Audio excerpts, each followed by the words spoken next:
I'd like to welcome our first Ignatian Network speakers, Kamilah Roca-Datzer, a student at Loyola Marymount University, speaking about the reality of migration in a COVID world, and Tommy Contreras, Alonso Lee, and Adam Sharif, students at Jesuit High School, Sacramento, speaking about their advocacy.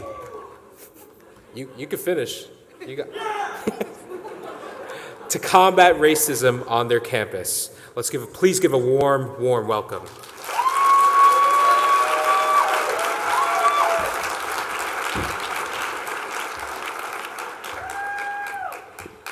Over the past couple years, our minds have consumed countless information on the coronavirus, mask mandates, vaccines, and PPE. At the beginning of the pandemic, the news presented the faces and told the stories of the victims of police brutality. Social media became a mural showcasing Breonna Taylor, George Floyd, and other victims of institutional racism.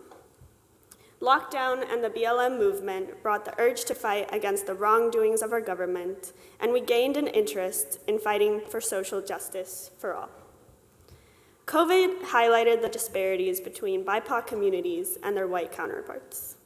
Even more, it stressed the gap between American citizens and immigrants. While the citizens of our country lived in fear of the novel virus, migrants outside of our borders became trapped in Mexico, fearing not only for their health, but for their life. In March of 2020, the United States closed its borders to stop further spread of the virus.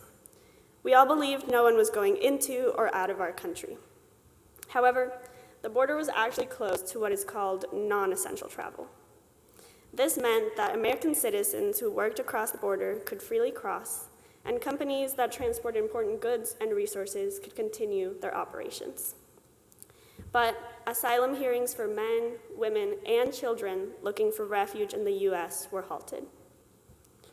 Asylum seekers were forced to stay in Mexico during the duration of our country's lockdown, in an unfamiliar place. The government claimed borders were closed to non-essential travel. But who is to say that these individuals' search for a better life is not essential? They are quite literally looking for the most basic need, a safe place to live. At Loyola Marymount University, we have De Colores, a program that holds mainly faith-based service immersion trips to Tijuana, Mexico. Last year, I served as a student leader and got to plan out virtual trips to the US-Mexico border.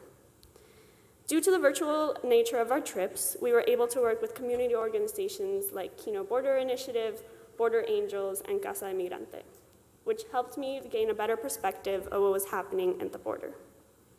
During our first De Colores with Kino, I met Ignatian, a middle-aged Mexican mom who told us of her immigration journey.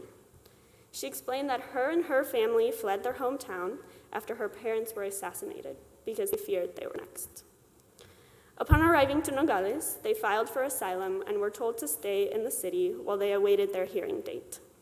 Her and other asylum seekers felt some sense of hope that once Biden was elected, they would be able to cross. 6 months later, after Biden's victory in the 2020 election, we met with Ignatian again. She was still in Nogales, waiting to present her case and cross the border. I was heartbroken, but I was also inspired by her strength and trust in God. Again and again, she said that he would bless her family and help them overcome these difficult times. Due to the influx of migrants staying in Mexico, many migrant organizations had to shift their focus, especially since the pandemic brought about new challenges. I spoke to Father Pat Murphy, the man in charge of Casa del Migrante, a deportee shelter in Tijuana. Casa transitioned from working with mainly male migrants to welcoming dozens of families. To accommodate for the welcoming of mothers and children, they fundraised and asked for donations of diapers, baby formula, and feminine hygiene products. In order to prevent an outbreak, they had to close Casa's doors to those who were not already in the shelter. Father Pat was heartbroken to turn away the migrants, so he decided to serve to-go meals for those outside their gates.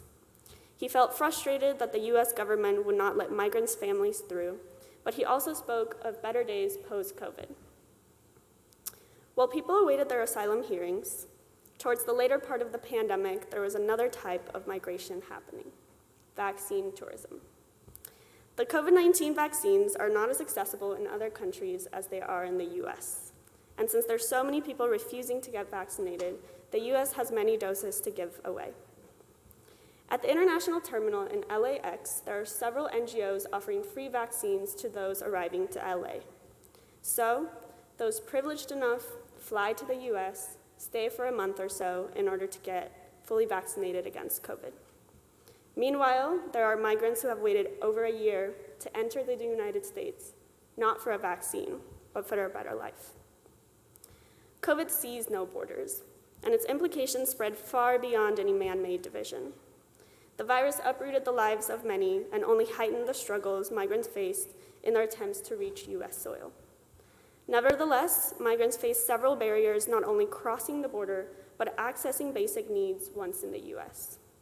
Language barriers, racism, and prejudice prevent migrants from receiving proper social resources, such as healthcare.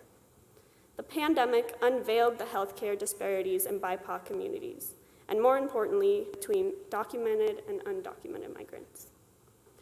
Though this pandemic will end eventually, hopefully, the struggles faced by migrants and BIPOC communities will continue. Whether you are pursuing a career in healthcare, law, social work, or whatever it may be, you will interact with these communities. So, you will be given the opportunity to help them in some capacity. However, to help them properly, you must increase your cultural competency and awareness of the unique challenges these communities face. This means paying closer attention to the immigration policies passed by our administration, increasing your exposure to BIPOC communities, and learning how to help them gain equitable and fair access to social resources. As a Latin American immigrant myself, I aspire to become a physician that works primarily with immigrant communities so that I may help them access adequate health care. As we continue navigating the uncertainties of this pandemic and strained race relations, we cannot forget about the systems that fail those most vulnerable. It is our call as people of faith, working in the field of justice, and seeking a more unified and peaceful world to fight for social justice for all. Thank you.